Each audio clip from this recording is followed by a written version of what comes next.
Tere! Selles videos vaatame, kuidas määrata Revitis elementidele õiged IFC tüübid vastavalt ÜBN andmesisu nõuetele, et tagada mudeli korrektne eksport IFC formaati.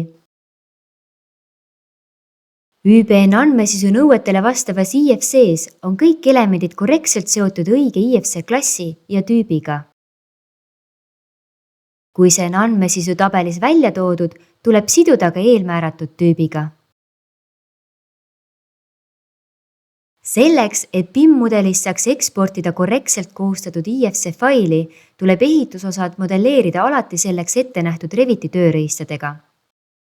Kui see ei ole mingil põhjusel võimalik, tuleb elemendile käsitsi määrata õige IFC tüüp ja kui vajalik, ka eelmääratud tüüp. Mudelelementide korrektne seotus õigete IFC klasside ja tüüpidega võimaldab IFC ekspordis lisada nõutud ÜBN andmesisu. Samuti on mudel kasutatav automaatses vastavuskontrollis ÜBN lubatud vastuolude järgi. Vaatame lähemalt ÜBN andmesisu nõuete tabelit ja kuidas seda praktikas kasutada. Vahelehel IFC klassid on välja toodud elementide nimetused, mida tuleb projektis kasutada. Kui täpset vastet ei leidu, tuleb valida kõige ligilähedasem või kirjutada tabeliväline nimetus mudeli kaaskirja. Teeme näite valamuga. Otsime nimetuse veerust üles valamu ning näeme tema IFC klassi, tüüpi ja eelmääratud tüüpi. Järgmisena vaatame vahelehelt andmesisu nõuded, mis ÜBN andmesisu peab tulema valamu IFC tüübile eksportides kaasa.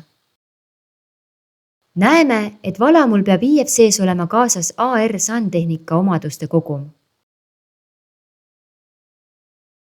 Liigume edasi Reviti projekti.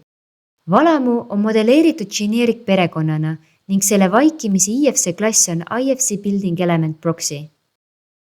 Selleks, et eksport toimuks õige IFC tüübiga, tuleb see käsitsi määrata. Parameetri Export Type to IFC As alt saame määrata õige tüübi. Valime esmalt IFC 2X3. Järgmisena otsime õige IFC tüübi. Ja seejärel valime ka eelmääratud tüübi. Nüüd on valamule määratud õige IFC tüüp, mille alusel määratakse automaatselt ka vastav IFC klass.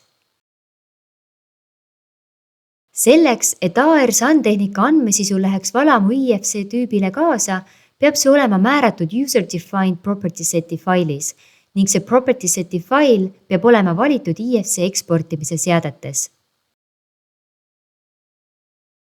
Täpsemalt räägime ÜBN andmesisu eksportimises IFC-sse sellenimelises õppevideos. Uues IFC failis on nüüd valamu IFC tüüp õige. Näeme, et kaasa tuli ka nõutud ÜBN andmesisu. Kokkuvõtteks, õigesti määratud IFC tüübid BIM-mudelis on eelduseks, et eksporditud IFC fail vastaks ÜBN andmesisu nõuetele ja oleks masinloetav. Aitäh vaatamast!